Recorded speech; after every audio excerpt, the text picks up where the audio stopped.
Por 2015 e 2016, nós brasileiros enfrentamos algumas vezes a queda dos serviços do WhatsApp e, como destacaram em algumas fontes de notícias, muitos deles em função de uma ação da própria justiça brasileira.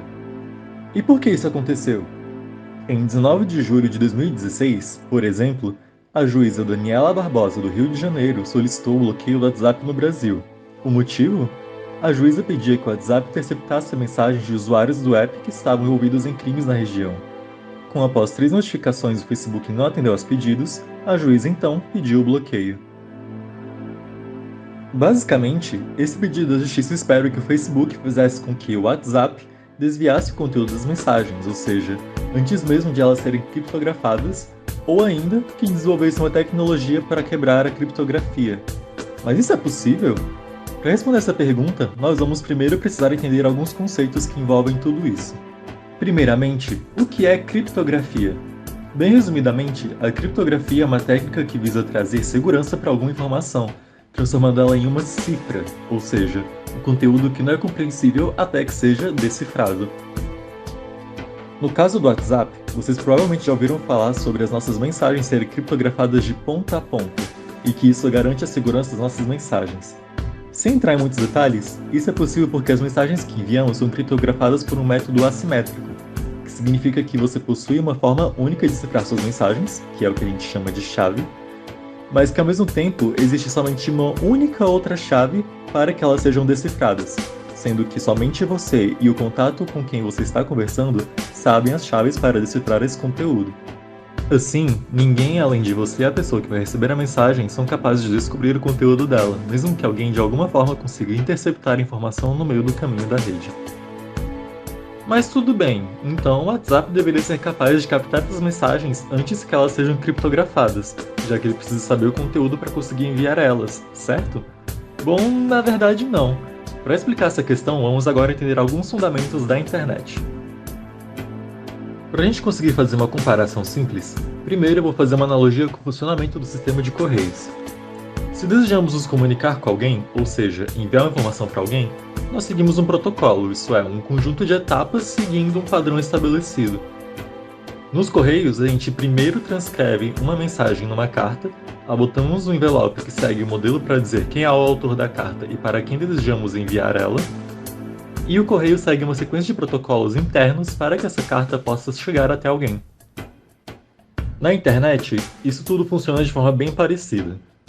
Quando o nosso celular deseja enviar uma mensagem para outra pessoa, ele também segue uma série de protocolos para que a comunicação aconteça.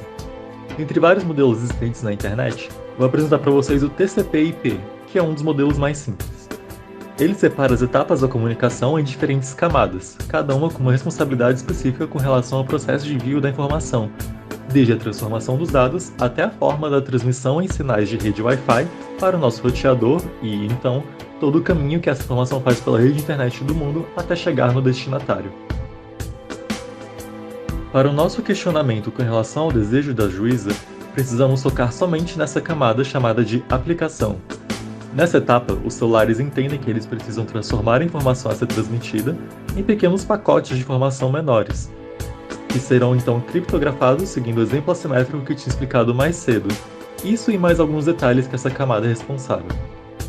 Depois que essa camada termina seus trabalhos, as informações seguem para os próximos processamentos das outras camadas e continuam seu caminho na comunicação da internet, até chegar no celular-alvo, ser descriptografada e então apresentada para o usuário. Tudo isso e muito mais pontos e detalhes num piscar de olhos para a troca de informações em tempo real que temos no WhatsApp. Lembrando que esse é somente um exemplo de protocolo de forma bastante simplificada. Existem de fato bem mais detalhes e várias outras opções de procedimentos existentes para a comunicação web, sendo que não necessariamente o Zap segue um protocolo TCP. Porém, é uma comparação suficientemente razoável para o entendimento da nossa questão. Vamos recapitular então o caso da juíza Daniela Barbosa. Ela esperava que o WhatsApp conseguisse desviar mensagens antes da criptografia. Isso ou então desenvolver alguma tecnologia para quebrar a criptografia. Primeiro, vamos entender que quebrar a criptografia, nesse caso significando ser capaz de decifrar a mensagem sem conhecer a chave específica para isso, não é uma tarefa possível, pois seria literalmente acabar com toda a segurança da internet e da computação em geral. Inclusive, existem diversas grandes recompensas pelo mundo para quem conseguir fazer isso. Não é uma tarefa impossível, mas é extremamente difícil e não somos capazes atualmente de fazer essa tarefa de forma concebível com a tecnologia atual. Já quanto ao WhatsApp conseguir interceptar essa mensagem, também podemos ver que não é possível. Conforme expliquei, o próprio celular, enquanto executa os protocolos, já faz sua criptografia na camada de aplicação, que é uma etapa anterior até mesmo ao envio dos dados para o roteador e para a internet. É como o que a gente faz ao enviar as cartas. O correio é completamente alheio do conteúdo da nossa carta, já que nós a escrevemos sem precisar dele. E nessa comparação, nós somos respectivos ao processamento da camada de aplicação. Assim, nada além dos celulares e dos aparelhos que saibam a chave para decifrar possuem acesso do que foi de fato escrito, menos ainda então os servidores do WhatsApp, que estão no meio do caminho de toda a rede de internet e eles não possuem as chaves. Assim, quando a juíza pediu para o WhatsApp as mensagens de pessoas envolvidas em crimes, estava pedindo uma tarefa impossível, já que o WhatsApp não vai quebrar o padrão de segurança todo apenas para este caso, e também eles não possuem as chaves responsáveis para decifrar elas, o que claramente feriria os princípios que sustentam a criptografia ponta a ponta. Também, lembramos que esses princípios protegem direitos fundamentais de privacidade e segurança na internet, mesmo que infelizmente também se aplique para criminosos. Um verdadeiro dilema. No final das contas, o que aconteceu com o caso da juíza Daniela Barbosa? O bloqueio foi cancelado no mesmo dia por liminar concedida por Ricardo Lewandowski, que era o ministro do STF, ao Partido Popular Socialista.